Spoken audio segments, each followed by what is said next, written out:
Senator Johnston.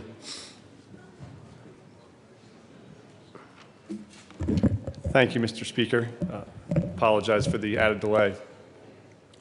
I just wanted to tell two quick stories today about two soldiers that I was moved to share. Whenever Senator Lambert gets up, I always get moved. And so I thought I wanted to share two quick thoughts. And the first is about my dad. My dad was a first lieutenant in the U.S. Army in the 1950s, and I lost him this year to Alzheimer's, and it was just after he had passed, and I was working on his eulogy, and I got an email from this man who said, you know, I served with your dad, and I have spent 50 years trying to find you. I met someone in Philadelphia who had a friend from Colorado who knew your neighbor who thought that you might be the Mike Johnston who was Paul Johnston's son, and I just wanted to reach out to you. And I thought, this is great. He is going to have some amazing story about my dad for the eulogy, where he sort of put three men on his shoulder and carried them through combat and saved their lives, and won't this be an incredible story he's been waiting 50 years to tell me? The problem was my dad served in the Korean War in 1952, but he was stationed in Germany. So he was probably shooting more whiskey than he was bad guys. And so I wasn't sure exactly what the story was going to be. And what the man said in this email was, he said, I just wanted to tell you what an incredibly and relentlessly decent and kind man your father was. I just wanted you to know I was in a moment in my own life where things felt difficult. I was struggling with my family, and every day as we stood watch together, your dad was there to sort of talk me through it, laugh me through it, help me through it. And for the last 50 years, I've been wanting to find a chance to thank him for what he gave.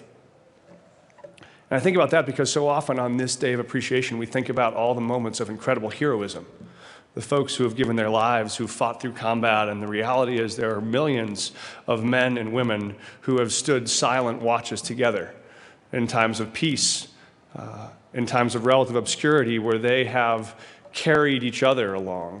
They have carried families along.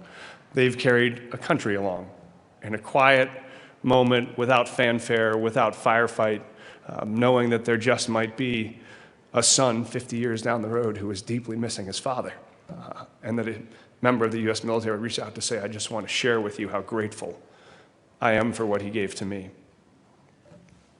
The second story was I was coming home just 2 months ago from a work trip and was flying back to Denver, and the plane was delayed, and I was trying desperately to get home in time for dinner. And as I watched the moments tick past and past, it started to realize I wasn't going to make it in time. I was thinking of my daughter and my two sons who would be disappointed that I wasn't there.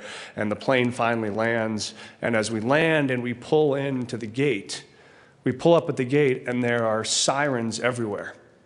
There are 3 police cars, there are 2 fire trucks, and there is a full color guard waiting. And when I got on the plane, I sat next to a captain in the U.S. Army who I asked a little bit what he was there, why he was doing, and he didn't want to answer many questions. About 10 minutes into the flight, a gentleman from first class gave up his seat and came back and gave it to this captain and asked him to take his seat, so I didn't see him for the rest of the flight. When the plane lands and we pull up and the plane stops and there is this full color guard out there, the pilot comes on and says, I'm going to ask all of you to remain seated because we have the distinct honor today of bringing home the remains of Chief Warrant Officer Brandon Smith home to Grand Junction. And the soldier who was sitting next to me in first class, who is now in first class, was the one who was here to bring Brandon Smith home.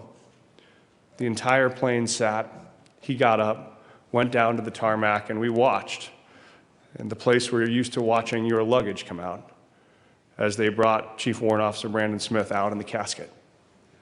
And there to meet him were his wife and his mom. And they pulled the casket out and they loaded it into the back of the car, and his wife just laid herself across that casket and wouldn't let go. The way that my little 4-year-old grabs onto my leg every time I get home for dinner and won't let go. And I thought about how long the road home is for me every time I'm gone for a day or 2 days or 3 days, how much I miss my own family. And I think about the folks like Brandon Smith, whose family will be missing them for a long, long time.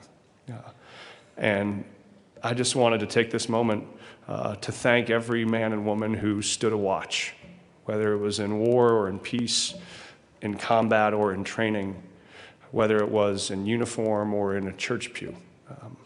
I am a deeply grateful son, and we are a deeply grateful nation. Thank you.